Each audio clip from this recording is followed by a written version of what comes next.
안녕하세요. 오늘은 LAX 바로 옆에 왔습니다. 이 공항을 배경으로 찍고 싶어 가지고 이곳까지 왔는데요. 비행기와 함께 저의 컨텐츠 오늘 끝까지 들어주세요. 감사합니다.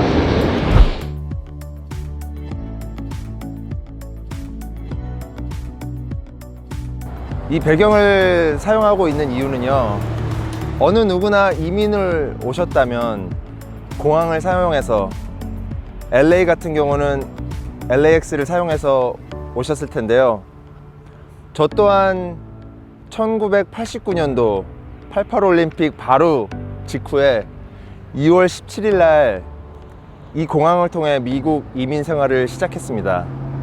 오늘 나누고 싶은 내용의 주제는요, 이민 오기 전에 꼭 생각해야 할 한 가지입니다. 저의 스토리와 맞물려서 나눠드리고 싶은 게 있어서, 저희 스토리는 어땠냐면, 제가 14살이 다 돼서 이민을 오게 됐습니다. 저희 가족, 저희 아버지, 어머니, 큰 누나, 작은 누나, 그리고 저희 작은 누나에 대해서도 나중에 더 자세하게 말씀드릴게요. 저희 온 가족이 이민을 왔는데요, 그때 마침 공교롭게 저희 큰 누나가 대학교 시험에 붙었어요. 잠깐 이륙하고 도착할 때마다 소음 양해 부탁드릴게요. 저희 아버지도 큰 누나도 너무나도 간절하게 원했던 그런 대학교에 입학을 한 거죠. 그래서 저희가 왔는데 그거에 대해서 너무 고민을 많이 하다가 가족 모임도 하고 해가지고 결정을 한 게,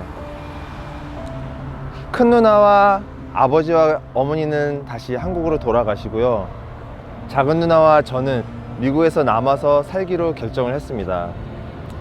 이유가 여러 가지가 있었겠죠. 저는 그때 이제 13살밖에 안 돼가지고 좀 많이 미성숙했었고 아는 것도 많이 없었고, 그래가지고 저는 사실 뭐 잘 모르겠는데, 일단 저희 아버지가 40 후반대셔가지고 이제 미국 정착하는 것에 대한 두려움이 많으셨을 때고, 저희 큰 누나는 당연히 대학교 꼭 다니고 싶었을 거고, 저희 어머니는 중립에서 이걸 어떻게 해야 되나 하셨을 테고, 하지만 강하게 저희 작은 누나가 강한 의지를 보였어요.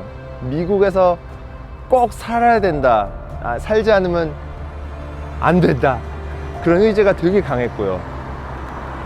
그리고 마지막으로 제가 중학교 1학년 거진 마칠 때쯤 왔는데, 저희가 중1 때 성적이 10등 안에밖에 못 들었어요. 꼴찌 안에서. 꼴찌에서 10등 안에밖에 못 들어서, 얘는 한국에 있으면 엄청 힘들고 어려울 거다, 또 그런 결론이 나서 저희 부모님과 큰 누나는 한국으로 돌아가고 작은 누나와 저는 미국에서 살게 됐는데요, 그 얘기를 왜 하냐면, 제가 이렇게 많은 성장을 했고 이제는 뭐 40살 거진 중반대가 되고 있는데, 여러분이 만약에 이민을 생각을 하고 있는데 가족이 떨어져야 된다, 그러면 다시 한번 생각해 보기 바랍니다. 꼭 가야 되고 다 결정이 난 사람들은 어쩔 수 없지만, 만약에 그런 생각하고 있는 과정이 있다면 꼭 한번 다시 생각해 보길 바랄게요.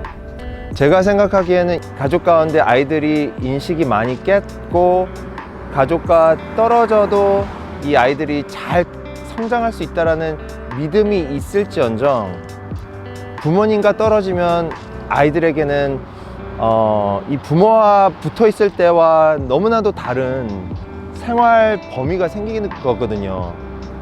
그래서 아이들이 정말 착하고 정말 바르고 의지가 강해도 흔들릴 수 있는 유혹들이 많이 있어요. 그래서 저 같은 경우는 한번 설명드릴게요. 이거를 어떻게 여러분들과 나눠야 더 이거를 임팩트 있게 나눌 수 있을까 생각하다가, 인생은 하나의 레고 같아요. 레고? 뭐냐고요? 레고 이 조립식 조각조각마다 조립할 수 있는 그런 레고 있잖아요. 하나의 완성체를 저희 인생의 걸작품이라고 생각을 했을 때 한 피스 한 피스가 저희가 삶을 통해서 얻을 수 있는 한 피스가 가족이고 뭐 또 다른 피스는 교육이고 또 다른 피스는 친구고 또 다른 피스는 인식이고 이런 수많은 피스들이 있는데 그리고 태어나서 자라면서 이 피스들이 계속 쌓여져 가서 나중에 걸작품이 되는데 저의 인생을 봤을 때는 그런 중요한 어떻게 보면 하나의 삶의 콜이 되는 그런 가족이라는 피스가 14살 때부터 미싱 아웃 되기 시작했거든요. 저희 아버지, 어머니 그리고 큰 누나하고의 그런 떨어짐을 통해서 14살 때부터 계속 채워져야 되는 이 가족이라는 피스가 없어지다 보니까 나중에 걸작품으로 나오는 과정 안에서 이런 어떤 충격을 통해서 이런 어떤 생각지도 못한 충격으로 인해 그 걸작품이 만들어지는 과정에서 한번 무너졌었던 것 같아요. 왜냐하면 그 가족이라는 피스가 점점 채워져야 되는데 채워지지 못하니까 빈 공간이 생기잖아요. 그래서 어떤 걸로든 막 채우려고는 했겠지만 그래도 빈 공간은 있었기에 제가 한번 무너졌었던 적이 있지 않았나 그렇게 생각이 됩니다. 정말 재밌는 예를 하나 들려드릴게요. 저희 가족은 초콜릿 먹는 거를 되게 절제시켰던 것 같아요. 그래서 부모님이 하시는 말씀은 보통 법같이 제가 들었고 그거를 따랐었어요. 그래서 초콜릿을 안 먹고 지냈었는데 일을 시작하고 돈을 벌기 시작하고 내가 버는 돈에 대해서 나의 자유의식이 깬 그때부터 마켓에 갈 때마다 초콜릿을 사 먹은 거죠.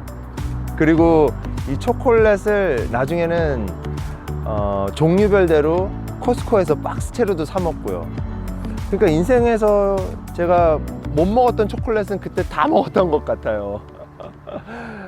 그렇듯이 어떤 나의 그런 주입식과 의식과 인식이 잘 정립돼서 채워져 가지고 그것이 채워지지 않는 이상 언젠가는 그것에 대해서 다시 채움을 바라는 그것을 채우려고 하는 그 욕구가 뒤늦게 발생을 하는 것 같아요. 그래서 후풍이 부는 거죠. 늦바람이 불고 그런 게 아닌가 생각이 됩니다. 그래서 여러분들한테 오늘 말씀 나누고 싶은 거는 저의 가족이라는 빈 공간이 여러분들한테도 그런 가족이라는 빈 공간, 관계를 통해서 채워지지 않은 어떤 그 공간, 다른 무엇이 있을 수 있잖아요. 그것을 방지하기 위해서는 처음부터 잘 생각을 해서 롱텀을 보고 그 숄텀이라고 하더라도 그것을 롱텀처럼 생각을 했을 때 그것이 우리 가족에게, 나에게, 그리고 내 관계 속에서 어떻게 작용을 할 수도 있을지라는 것을 한번 염두해보고 고민해보고 생각해보면 좋을 거라고 생각을 하고서 이렇게 나눴습니다. 어디까지나 저의 소견이었습니다. 한 번 더 생각해 보시고 지혜로운 판단하시기를 바라는 마음에 만들었습니다. 감사합니다. 끝까지 시청해 주셔서 감사합니다. I love human connection, 마이클이었습니다.